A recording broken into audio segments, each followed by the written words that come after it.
Test 1, 2.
Medford City Council, 19th regular meeting, October 28th, 2025 is called to order. Mr. Clerk, please call the roll.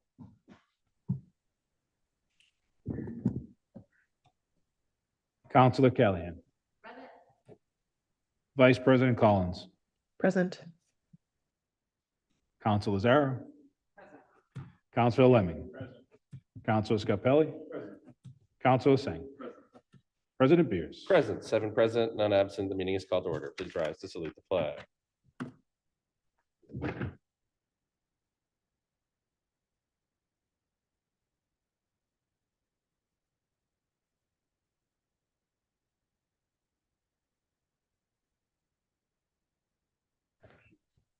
Announcements, accolades, remembrances, reports, and records. 25166, offered by Councilor Scarpelli. Resolution in memory of Paul Matitall. Councilor Scarpelli. Be it resolved that the City Council send our deepest condolences to the family of Paul Matitall, retired Medford High School teacher, administrator, and coach. Councilor Scarpelli.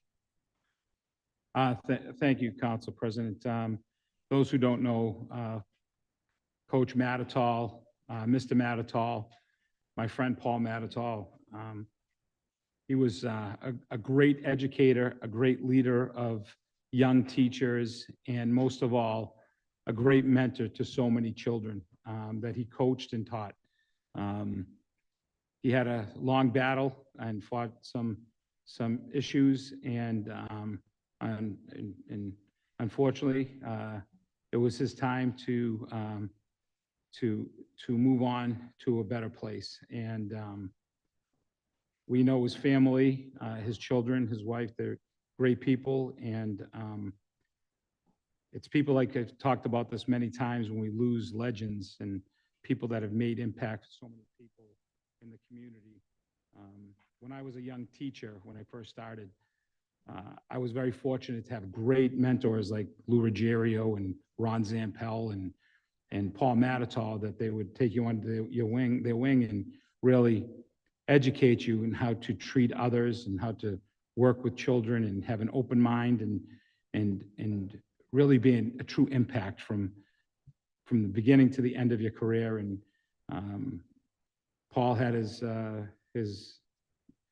showing the other evening and on Saturday, and so many of his former players and students and colleagues showed up, and really was a true testament of what kind of a man he was, and something that I'll do everything I can, both as a resident, a former colleague and student, to make sure that Paul's name is somewhere, either at one of our baseball fields or one of our schools, so people can remember who Paul Matitall was, because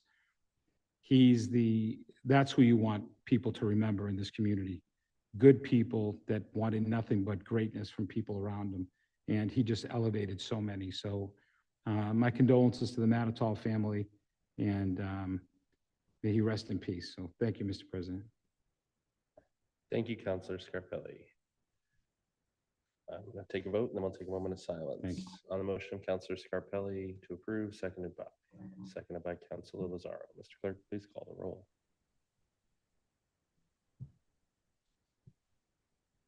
Councilor Callahan. Yes. Vice President Collins. Yes. Councilor Zara. Yes. Councilor Lemming. Yes. Councilor Scarpelli. Yes. Councilor Singh. Yes. President Beers. Yes, 7 in the affirmative and the negative, the motion passes. Please rise for a moment of silence.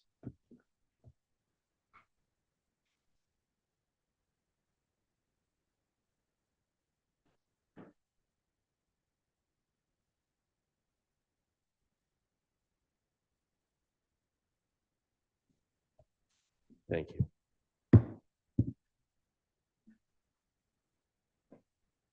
Records. The tabled records of the meeting of September 30th, 2025 were passed to Vice President Collins. Vice President Collins, how did you find those records? I found them in order, and I would move for approval. On the motion of Vice President Collins to approve, seconded by Councilor Singh, Mr. Clerk, please call the roll.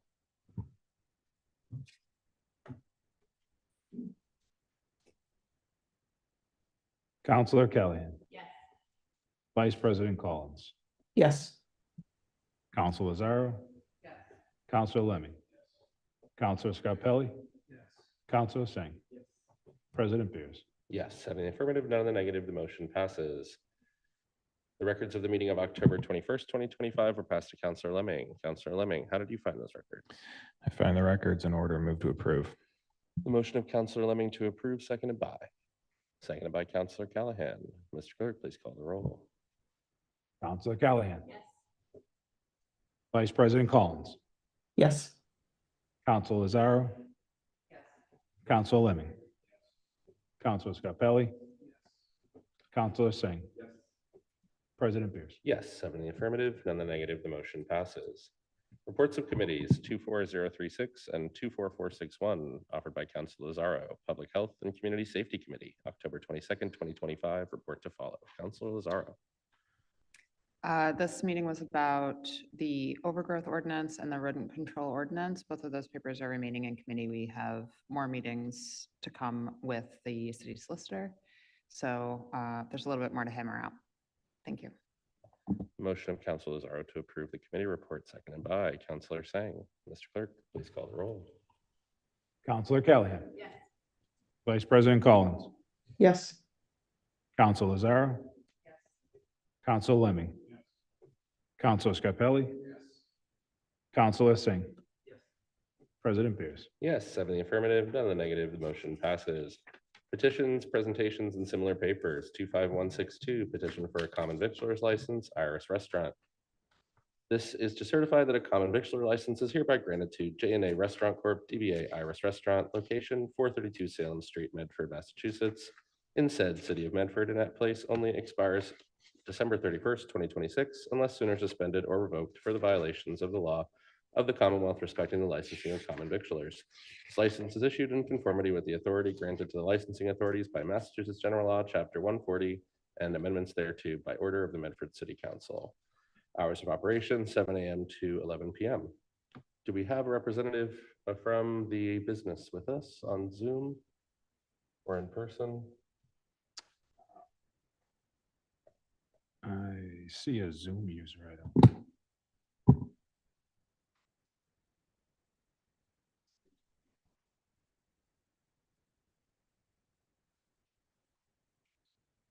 Okay.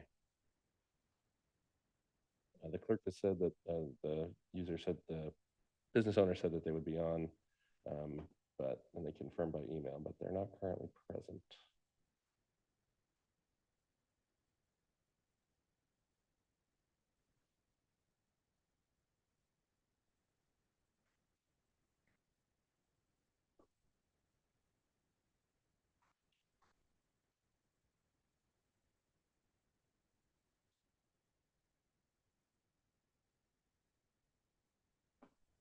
All right, Counselor Callahan.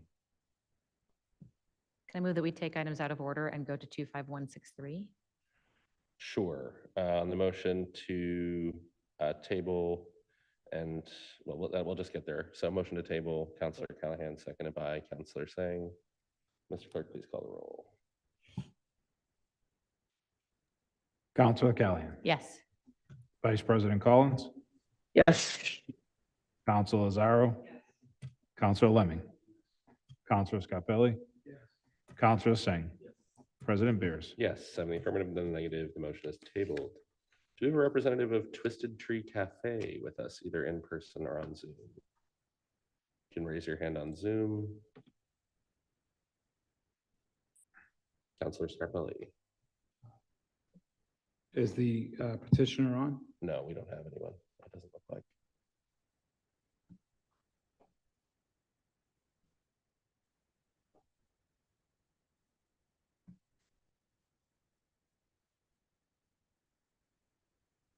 Can we table? Yep, on the motion to table by Counselor Scarpelli, seconded by Counselor Sang. Oh, we have someone on here? Oh, there we go. Yep. All right. All right, I'm gonna ask you to unmute, and you should be able to start your video. They're on now. Great. We go back to them. All right. Well, we have Doherty here. I think that's Christine Doherty representing Twisted Tree Cafe. I'll turn it over to Counselor Scarpelli, and then we'll turn over to the petitioner. Thank you, Mr. President. I appreciate our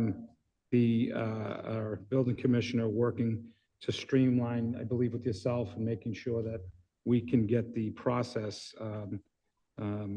put through a little bit quicker with an easier format. So I see everything is in order with the cafe, and I would move approval.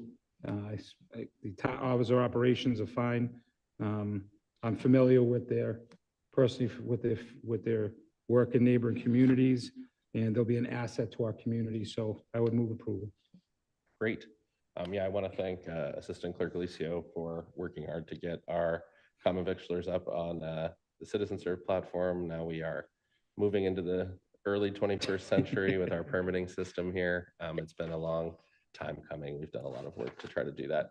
I want to give the petitioners here from Twisted Tree Cafe a chance to talk about their business and what their plans are. We're really excited to have you in our community.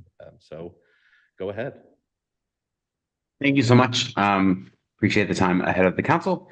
Yeah, we are excited to open our third location in the neighborhood I grew up in, the neighborhood we used to live in. And yeah, I think the neighborhood and community will find our presence nice and additive to the neighborhood and local commerce in general, job creation, all that. Can you talk about the hours and menu? Sure. We will be open 7 to 3, 7 days a week. And we offer freshly made breakfast and lunch options and fantastic brewed coffee and espresso drinks. And I see you guys here at 421 High Street. Do you want to tell folks where that is? Sure. If you are westbound on Route 60, entering West Medford, will be on the right-hand side, just as you sort of enter the village in what used to be Sincotti Funeral Homes location. So it's a newly constructed mixed-use condominium on the right-hand side as you enter West Medford, between Brooks and Warren. Awesome. Do we have any questions for the petitioner? Seeing none on the motion to approve by Councilor Scarpelli, seconded by Councilor Singh. Mr. Clerk, please call the roll. Counselor Callahan. Yes. Vice President Collins. Yes. Counselor Lazaro. Yes. Counselor Lemming. Counselor Scarpelli. Yes. Counselor Singh. Yes. President Beers. Yes, 7 in the affirmative, none in the negative. The motion passes. Congratulations and good Good luck luck. on your opening. Great. Thank you so much. Thank you. Great. Is there a motion to take 25162 from the table? Great. The motion by Councilor Singh to take paper 25162 from the table, seconded by Councilor Lemming. Mr. Clerk, please call the roll. Counselor Callahan. Yes. Vice President Collins. Yes. Counselor Lazaro. Yes. Counselor Lemming. Yes. Counselor Scarpelli. Yes. Counselor Singh. Yes. President Beers. Yes, 7 in the affirmative, none in the negative. We will read 25162. This is the common victuals license for Iris Restaurant. I see a representative here. I'll go to Councilor Scarpelli and then I'll unmute the resident and the petitioner and we can move from there. Okay, again, Mr. President, I see everything is in order. The hours of operation on an issue, and I see everything to move forward positively. So I move approval. Great. We have our representative from Iris Restaurant here. Welcome. Could we get your name and address for the record, and could you tell us about your business? Yes, my name is Joaquin Lemos. The business address is 42 Salem Street. So this is existing restaurant. It's been over there for over 12 years already. So I'm taking over. So with the idea to keep serving the community. Great. Yeah, we know Iris Restaurant, and congratulations on your new ownership. Thank you. Thank you. No, I'm good. Thank you. Okay, great. Any questions from any members of the council? Seeing none on the motion of Councilor Scarpelli to approve, seconded by Councilor Callahan. Mr. Clerk, please call the roll. Thank you. Counselor Callahan. Yes. Vice President Collins. Yes. Counselor Zarro. Yes. Counselor Lemming. Yes. Counselor Scarpelli. Yes. Counselor Singh. Yes. President Beers. Yes, 7 in the affirmative, none in the negative. The motion passes. Congratulations on the new ownership and best of luck. Thank you. Thank you very much. Have a good night. You too.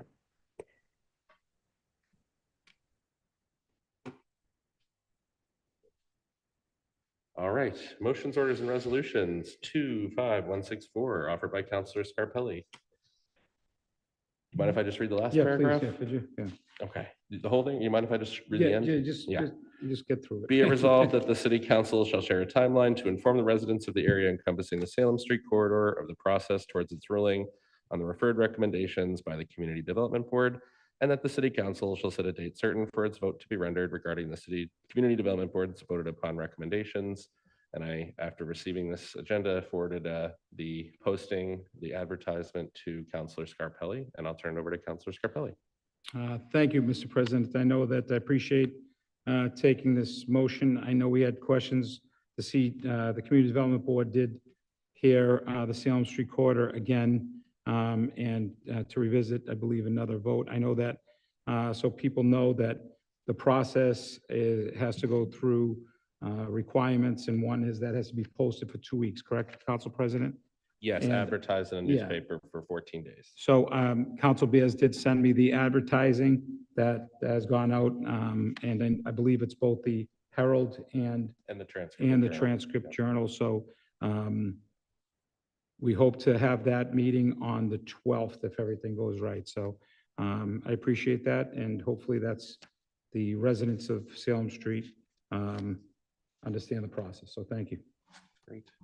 On the motion of Councilor Scarpelli, seconded by, we have one public comment. We'll go to the podium. Name and address for the record. You'll have 3 minutes. 1 second, Andy. Here you go. Thank you, Councilor Beers. Appreciate it. I am very much dismayed and shocked if Salem Street is going to relax their zoning to a point that, as I stated many times before, it's already congested and it's going to become like Somerville, and we're going to have the Somerville hassles along with that. In my opinion, the only best place is Mystic Avenue for development. End of story. Thank you. Is there any other comment on this item? Either in person or on Zoom? We'll go to Robert Carney on Zoom. Name and address for the record, and you'll have 3 minutes. Robert Carney, 50 Hicks Ave, Unit 6. Just want to thank George for bringing this up. I want to say I don't live in the Salem Street corridor, but that for the record, I just want to share that I support reverting the designation from MX2 to MX1. Recognize and respect that many residents of this corridor support MX2, but as someone affiliated with the CDB, I think Danielle Evans had previously mentioned, our zoning is dynamic and can be modified over time. Many Salem Street corridor residents of the area are uncomfortable with this jump to MX2. So offering maybe a compromise here, why not try MX1, see how it goes? And if you want to do MX2 really badly later on, talk about it later if you still feel strongly about it. Just also want to share concerns about the lack of what I think should be citywide comprehensive traffic studies. I understand that developers are responsible for doing traffic studies when appropriate, and I have heard assurances at council meetings that the appropriate parties will take that into consideration so as not to overload our infrastructure. But I respectfully offer just my skepticism about that based on a recent example of a new business that has brought a lot of new activity to South Medford, Great American Beer Hall. Abutting residents were assured in this case that they would not hear music from it. Residents suffered from loud music, rowdy neighbors for over a year, as you all know, and vocalized their concerns at the September 9th City Council meeting. as this business was asking to extend its hours. Situation was so bad, as you know, we had a group of abutting residents petitioning not to allow the owners to extend hours.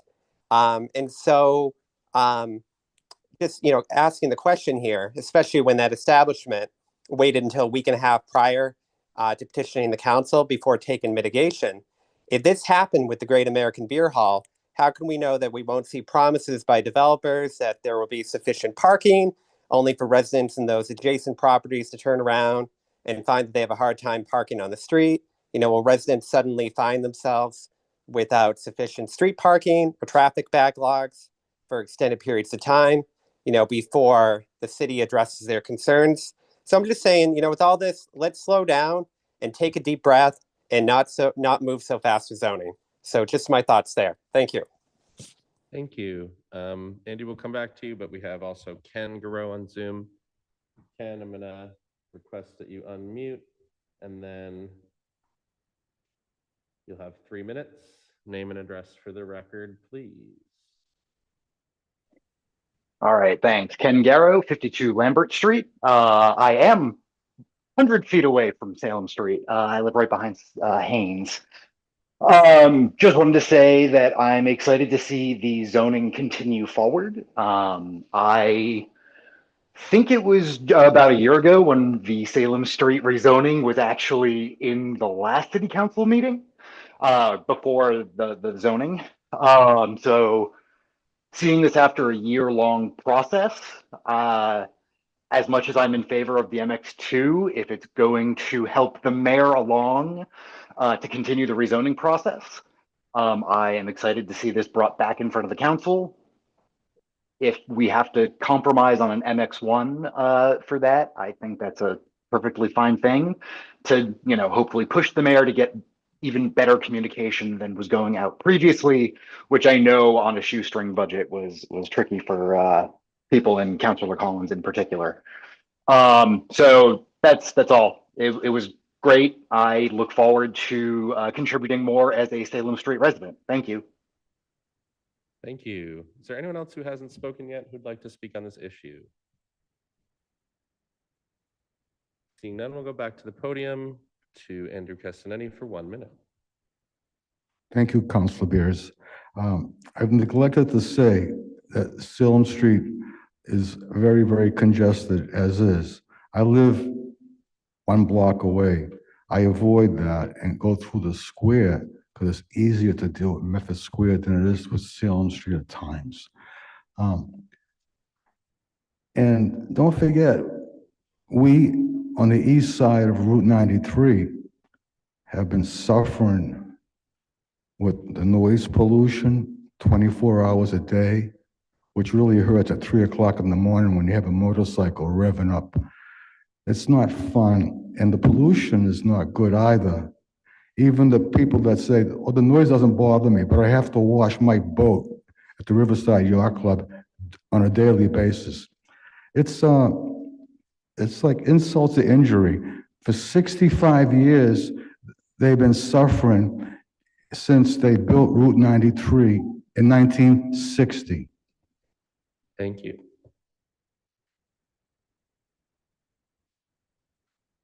On the motion of Councilor Scarpelli, receive and place on file, is that fine? Yeah. On the motion of Councilor Scarpelli to receive and place on file, seconded by Councilor Lemming. Mr. Clerk, please call the roll. Councilor Callahan. Yes. Vice President Collins. Yes. Councilor Zara. Councilor Lemming. Oh, 1 second. Try it now. Councilor Lemming. Councilor Scarpelli. Councilor Singh. Yes. President Beers. Yes, 7 in the affirmative, none in the negative. The motion is received and placed on file. Communications from the mayor, supplemental appropriation for the fiscal year 2026.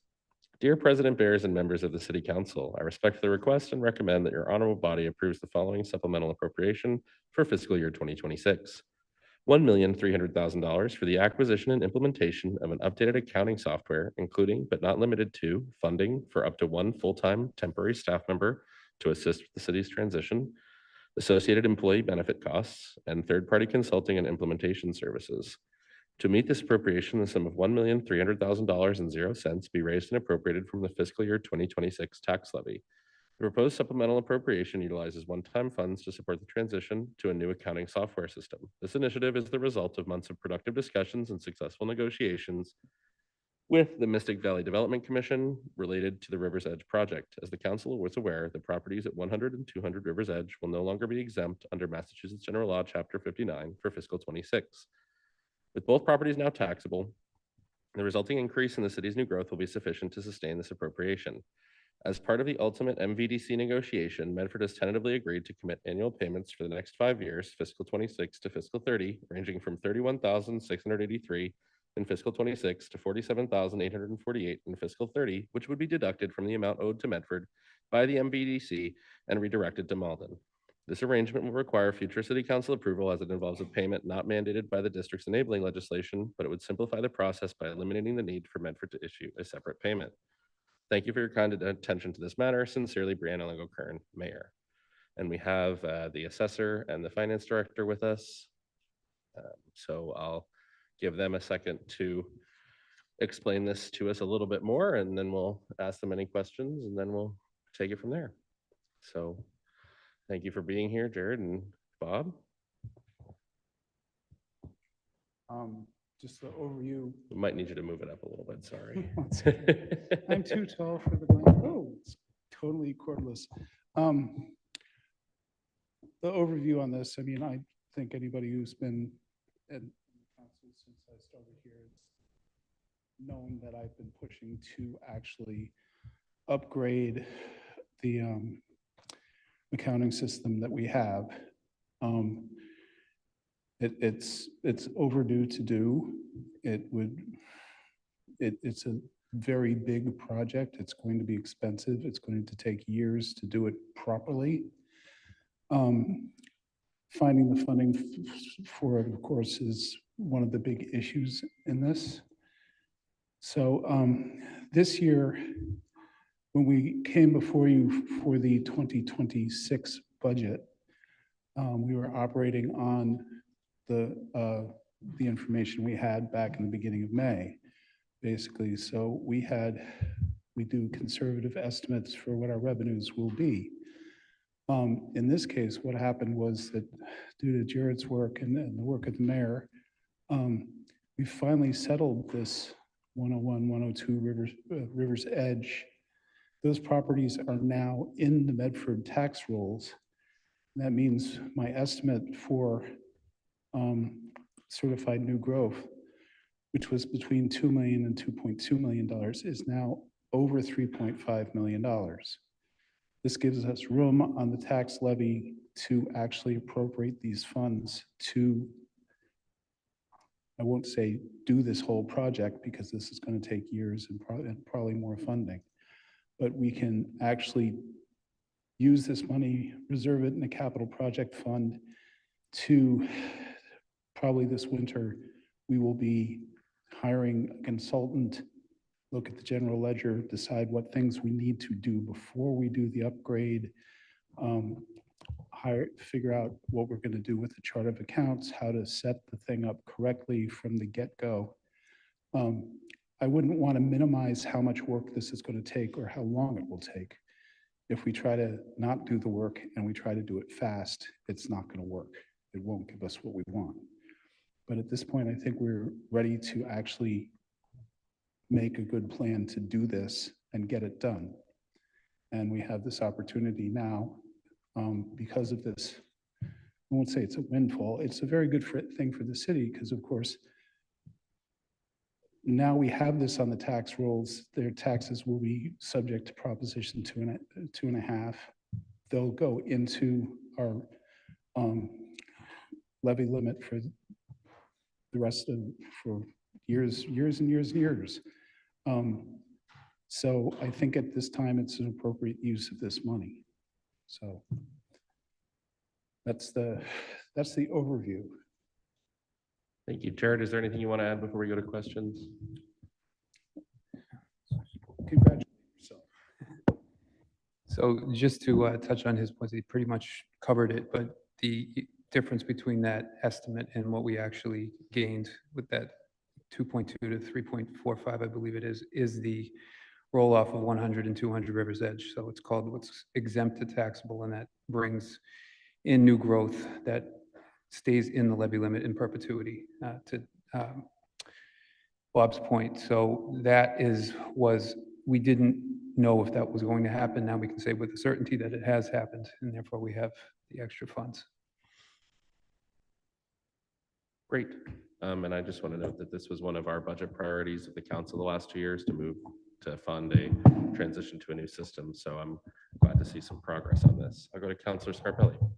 Thank you, Mr. President, and thank you for your hard work. I know that this is something we've talked about for many, many years with getting the information that we need.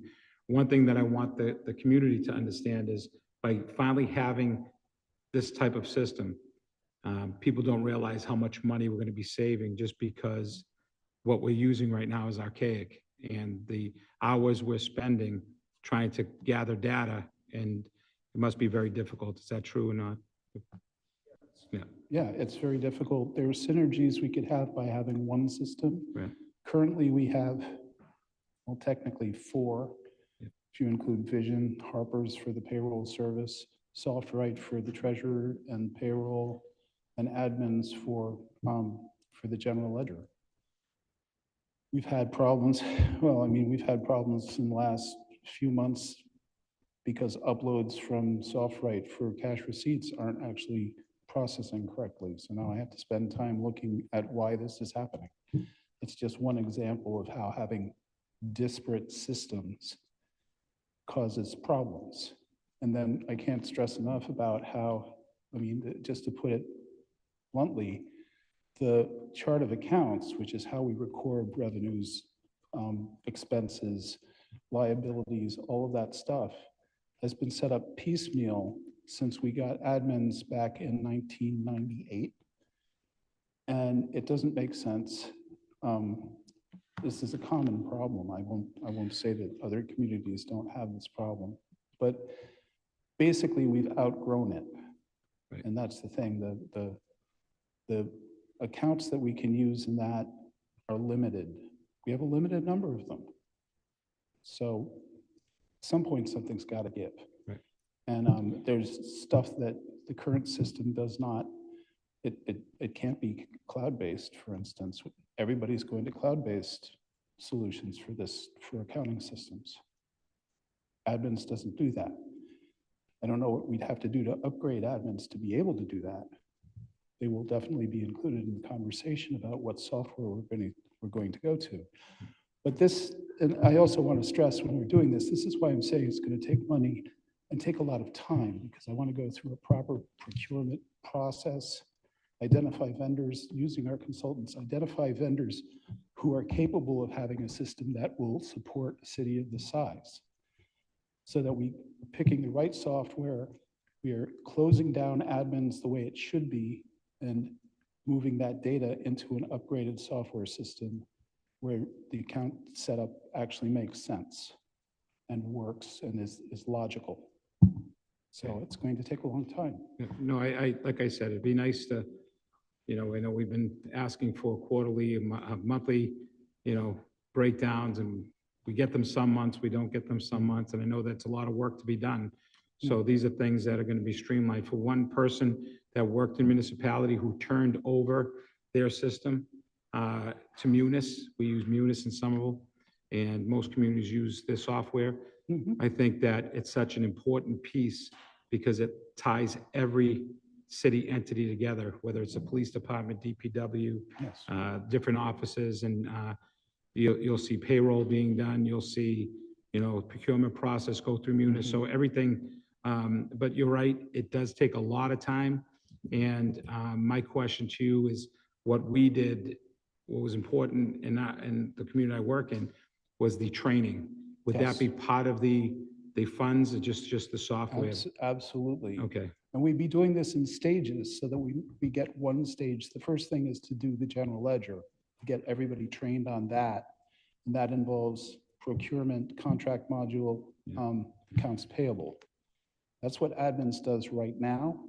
We would replace it with the new system and make sure that it's running concurrently we'd also have to, there's a fair amount of cleanup for old accounts in admins that we simply don't. I'm working on that. I've been working on that for 2 years now to clean up old capital project accounts, because once we move to a new system, we won't have that data without going back to the old system. So I want to have those all cleaned up as much as possible, so we keep the data, we know where the money came from, what it's for. That type of stuff is going to take a lot of extra work on the part of the finance department. Again, this is going to be a long process because, as you're saying, I want to do this right. I want people to be trained. I want the system to be set up correctly. I want to make sure that we're doing it right so we don't cause more problems than we have right now. But in the end, we'll have a system that's built for Medford that will work correctly.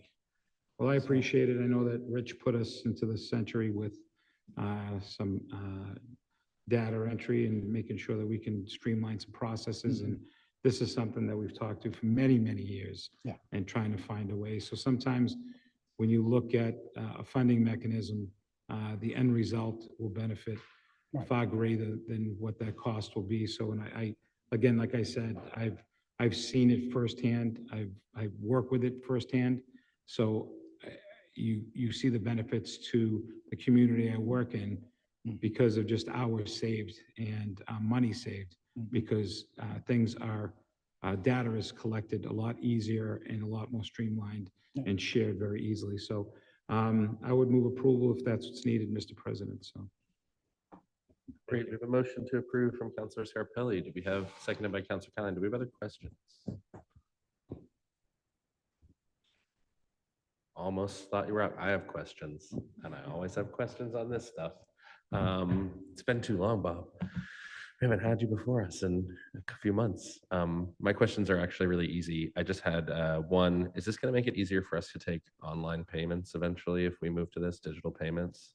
Certainly. Certainly. Great. We need That's another interface problem that we'll have to be looking into, how online payments will be connecting to the treasurer and the general ledger. Probably right now, that's a treasurer problem, so that would probably be something we'd be attacking in year 2 or year 3 when we move the treasurer's cash receipt process. As you can tell, I've thought about this way too much. We would move the treasurer's, once we've got the general ledger working, we're going to go to the treasurer's cash receipt process and the billing.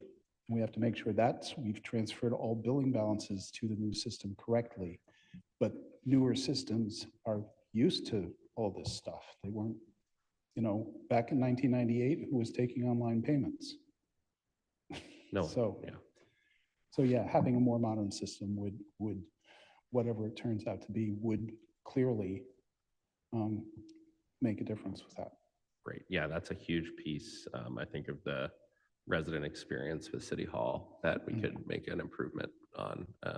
Online and digital payments would, I think, be a game changer for a lot of folks. My other question is, you mentioned chart of accounts, and I know it needs to be cleaned up.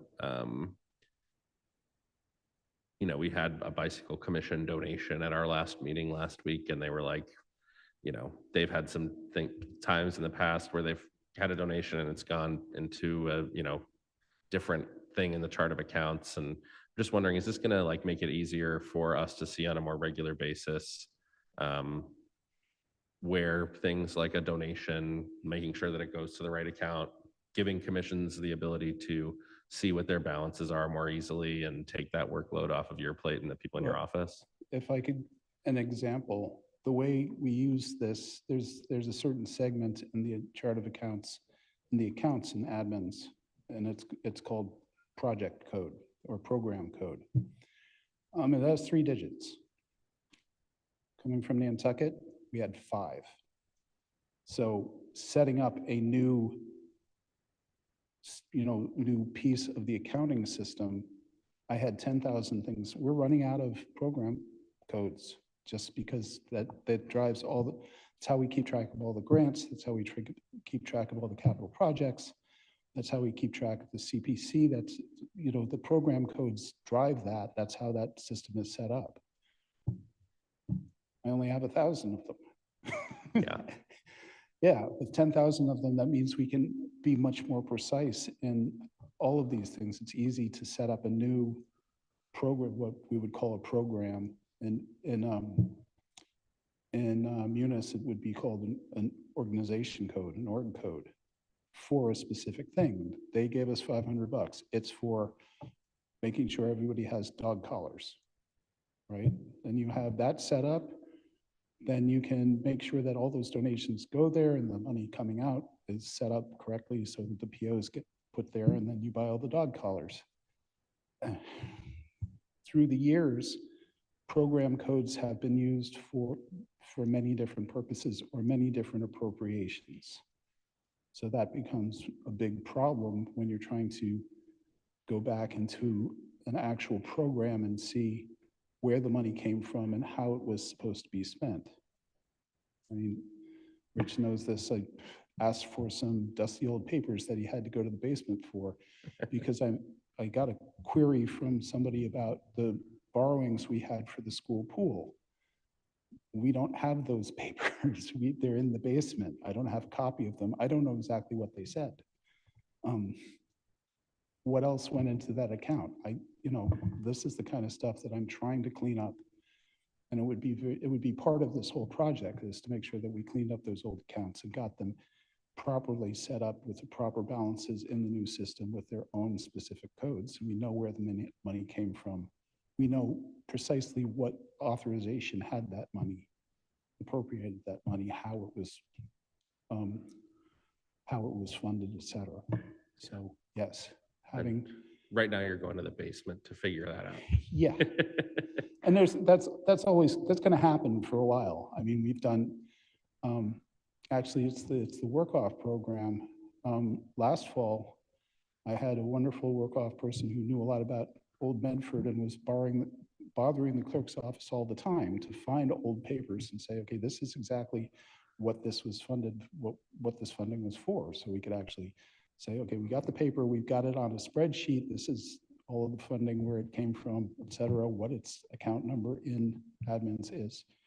And that's the kind of thing is when we set up a new system, we'll have all that information. We'll make sure that all that information is recorded in an easily accessible way. So when somebody comes in and says, hey, I donated $500 to the dog fund we'll know where the dog fund is. We'll see the $500 coming in. We'll see the PO for the dog collars, et cetera. That's how it should work. Great. Last two questions. One, at the end of an implementation period, I know something that, I've really been focused on, and I know a lot of residents would like to see is kind of a more interactive and available way to view the city budget and view the actual spending and things like that. Is that going to be part of this? Something that we could have a link to on our website where residents could kind of have a budget browser of some kind? Well, I know other communities do have this, and again, with a more modern system, having that, we'd have to work on that because we don't currently do that very well. We have the budget book in there, but day-to-day actuals. Not necessarily day-to-day, but. Well, not day-to-day, but yes, more accessible reports for the community. That's certainly something that if you get a more modern system, you can have that system just do an upload in real time, say at the end of the month, something like that.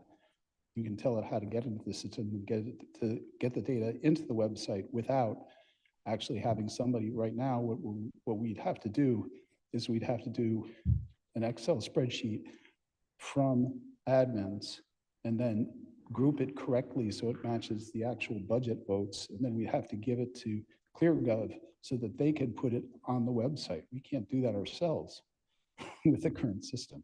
So yeah, this is something that we definitely discuss, and if it was advisable, we should be able to do it, yes. Great.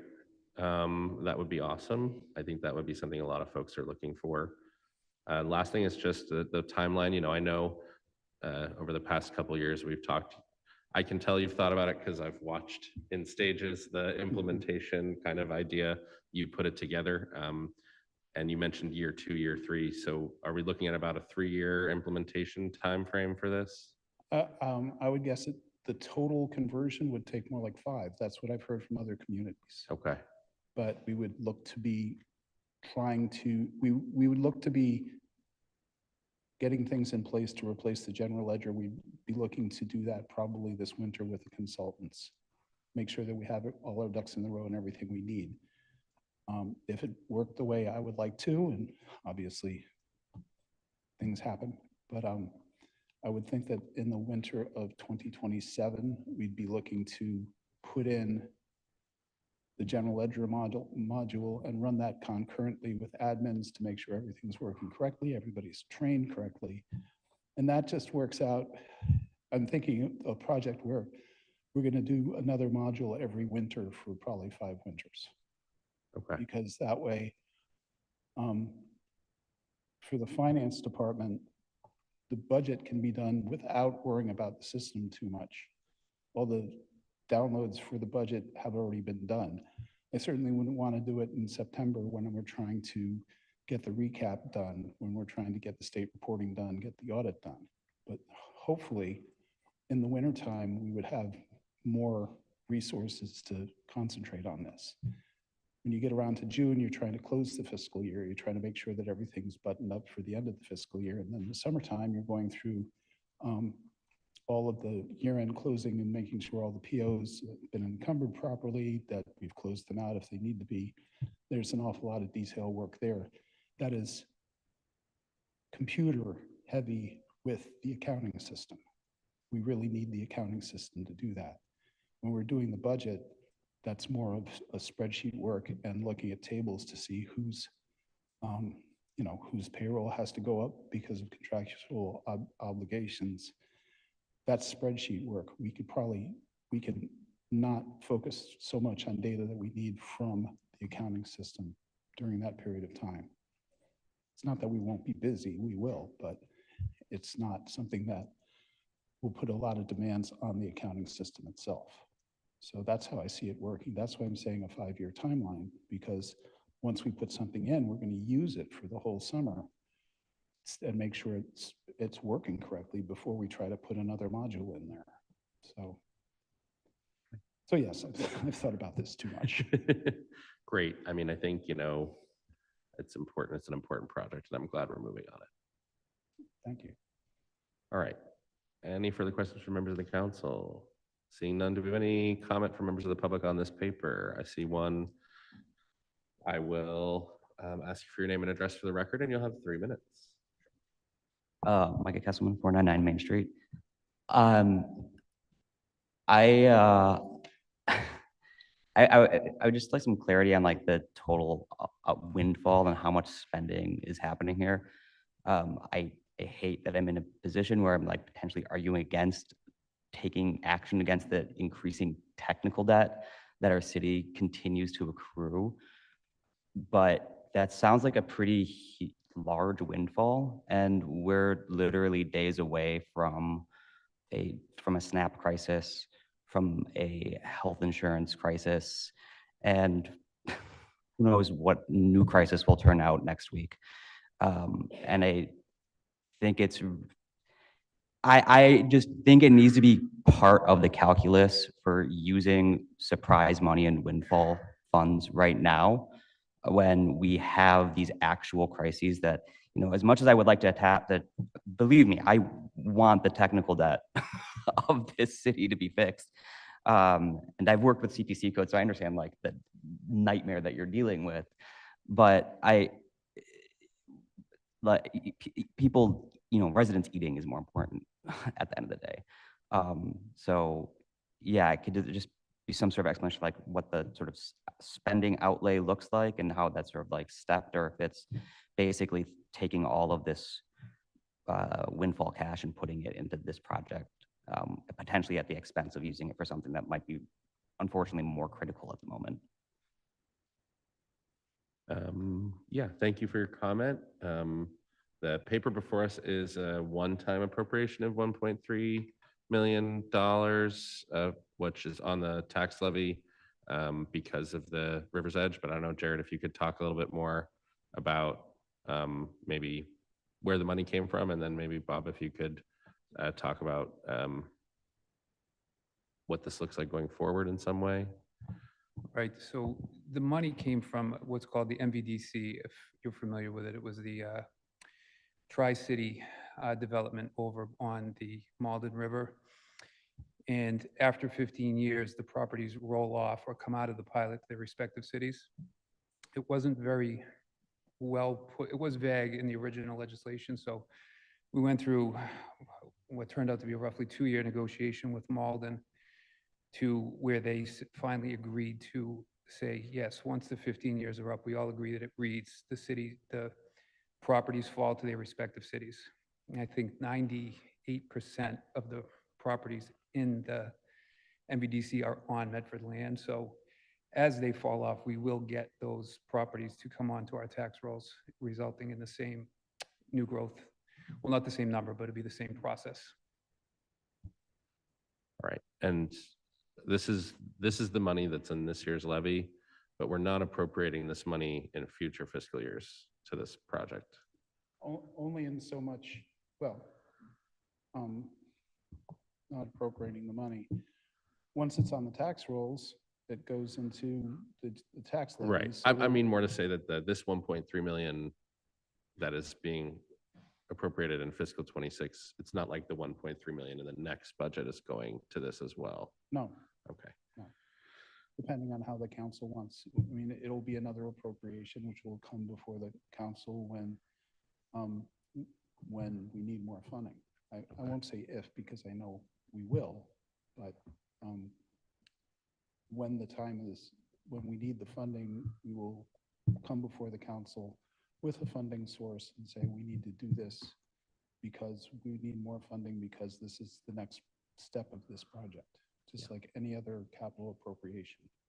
Yeah.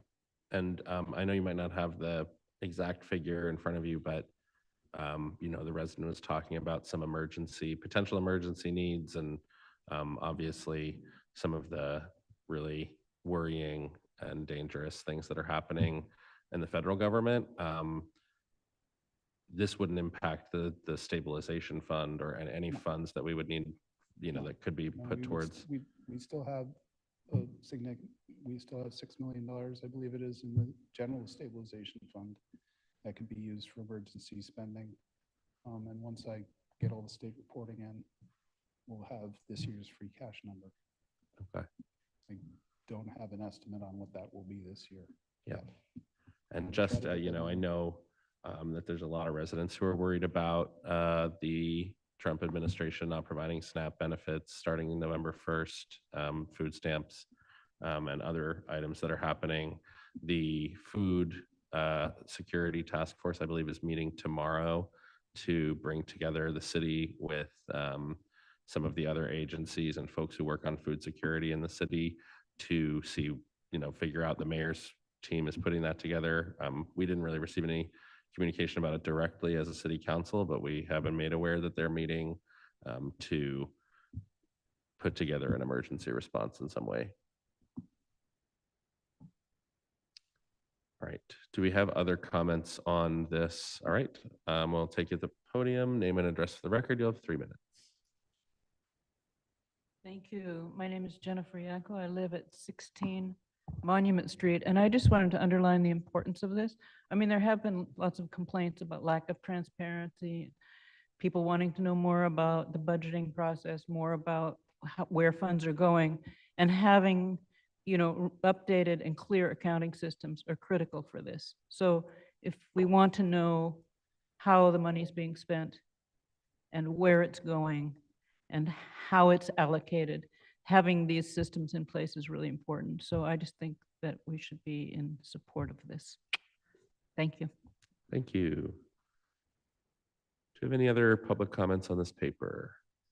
Name and address for the record, please. And you'll Yes, have quickly. 3 minutes. Castanetti, Andrew, Cushing Street, East Medford. I just have one question for these two individual department heads. What was our new growth value last year, and what is it projected to be this year? Thank you. I don't know if the assessor. The approximate, on the exact number, approximate was 2.5, I believe, last year. And this year we're at 3.45, I believe. There you go. Okay. Okay, so that's that. And when we say this year, last year, which are we talking calendar year? Fiscal year. Fiscal year. Fiscal So year. last year would be fiscal 25 and this year would be fiscal 26. That's correct. Great. With the extra $1 million new growth this year, for a change, can we eliminate the Prop 2.5 increase and use this new growth to offset our increases? Thank you for the comment. Any further public comments on this paper? On the motion of Councilor Scarpelli to approve, seconded by Councilor Callahan. Mr. Clerk, please call the roll. Counselor Callahan. Yes. Vice President Collins. Yes. Counselor Lazaro. Counselor Lemming. Counselor Scarpelli. Counselor Singh. President Pierce. Yes, 7 in the affirmative, none in the negative. The motion passes. Thanks, you guys. Public participation. We have general public participation on any topic that someone might want to discuss. You will have 3 minutes. We will have folks in person and on Zoom, and we will alternate between in-person and on Zoom. Please raise your hands on Zoom. We'll start at the podium. Name and address for the record, please, and you'll have 3 minutes. 499 Main Street, Micah Kesselman. I sort of alluded to this earlier. The reason I came to the city council meeting tonight was that you're all aware, we literally just talked about it. SNAP benefits are expiring or not being funded in November. Health insurance premiums are going to devastate people starting at the same time, effectively. And these are also basically people who are like, this is a cross section. Like, these are the same groups that are being impacted by both of these things simultaneously. And we're in a city that has, like the rest of the country, ongoing and growing issues with un- and underemployment. So I wanted to ask, is there a plan? It sounds like there is an emergency meeting being convened tomorrow, though, if I understand correctly, the mayor didn't tell the city council about it, which is wild, but whatever. I'll refrain from ranting about her incompetence today. Is there anything are there any thoughts of plans or anything that, any ideas that you have to deal with also the healthcare and health insurance stuff as well? Because both of these things are going to really, really impact people in a really terrible, horrible way, and they need to be addressed ASAP. And on top of that, do you have any advice or any guidance for residents who are interested or wanting to help with the situation? Would you direct them anywhere? Because I think that, it's unfortunate that's happening in the middle of your guys' election campaigns. You got a lot on your plate, but this is more important than moaning about Salem Street being mixed use 2 versus mixed use 1. So thanks for any answer you give. Yeah, thank you for the comment. As I noted, super concerning. We're very worried about the impact that this retrenchment is going to have on residents. I am not sure what the city response will be out of tomorrow's meeting. I do know that the Mystic Community Market is a resource on Mystic Avenue. We have some mutual aid organizations in the city looking at direct rapid response, especially the Mutual Aid Medford Somerville folks. In terms of how is the city going to try to address, certainly if this is a long-term issue with SNAP, and then what seems to be a long-term issue on the health insurance premiums in the ACA markets, I do not know. I think, even before the last 11 months or 10 months, or feels like 10 years, municipalities were being asked to do too much, things that should be done by the state and federal government, and now we're being asked to do even more. That doesn't mean we shouldn't do anything, but it just means that our capacity is limited. For me, as one counselor, we have advocated to state delegation, federal delegation for them to respond to what's happening at the federal level. I think in some ways it's a hard situation because clearly like the Trump administration doesn't listen to Massachusetts's federal elected officials. But we definitely need to have a response. Something I have been advocating for in an individual capacity is the corporate fair share law, which is at the state level, which would kind of backfill some of the funding cuts that we're seeing at the state level. So that's just some things that I have been looking at. And I hope that the city can kind of pretty soon after whatever meeting is happening tomorrow, point people who want to help, people who want to support in the direction of either city resources or private nonprofit resources in our community to make sure that people have food next week. And I'll go to Councilor Lazaro, who I know is pretty in tune with a lot of the organizations who work on this. Thank you. I just want to mention that I haven't been in touch with the city food access resources community connector, but not since knowing that they're cutting SNAP benefits very soon. But Libby Lazar is our city connector in charge of that, and actually emailed her just very recently to ask what the plan is, if there is a plan.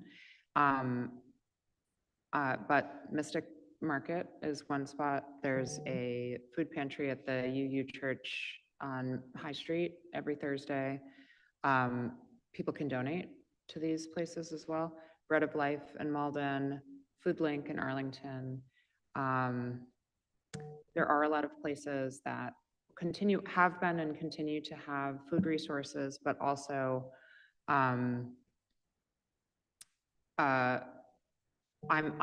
interested in hearing what the city is planning to put together in anticipation of there being more people with fewer resources coming up. So especially the people that continue to have resources, being interested in participating in that side of things is still, I mean, something we sometimes talk about in Medford, but maybe not frequently enough, is that there is a lot of income disparity here. So there will continue to be people who are doing fine.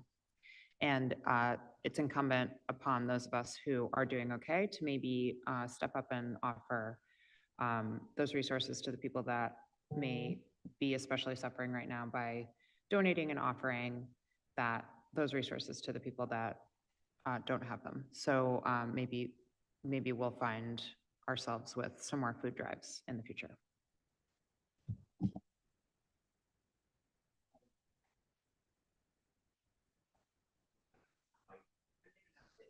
I am not sure. I don't know when it's happening. I don't know who's attending. I just know that there's some sort of meeting because somebody emailed someone who told me that. Yeah. All right. We'll stay at the podium. Name and address for the record. You'll have 3 minutes.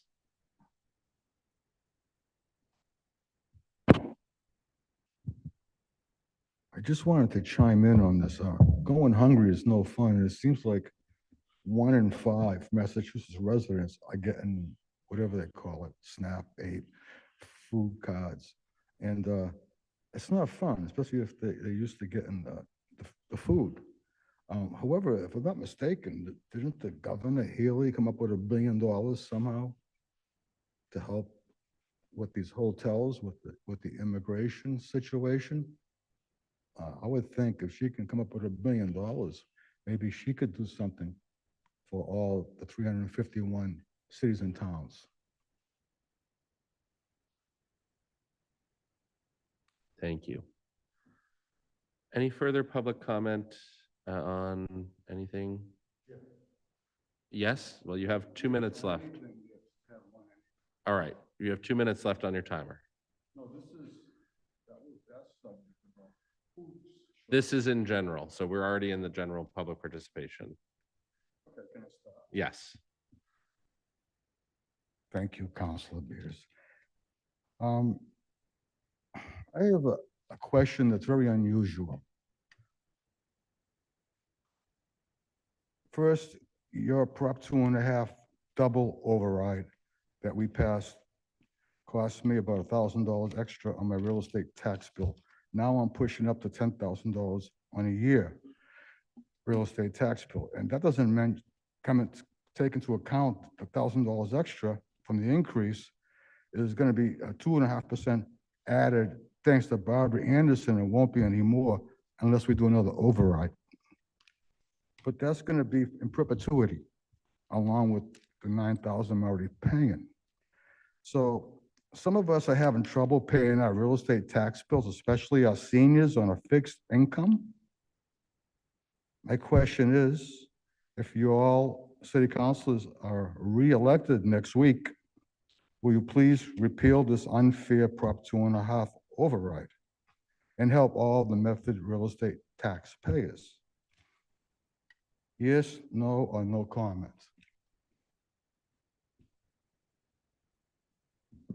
Thanks, Andy. It's, Okay. yeah. Now, number two. I also have a question for Mr. Beers and another counselor. What the heck happened with my $100 check I gave to you in the city to install the memorial lights on the Mystic River footbridge? You're going to give it to the mayor? I did give it to the mayor, yes.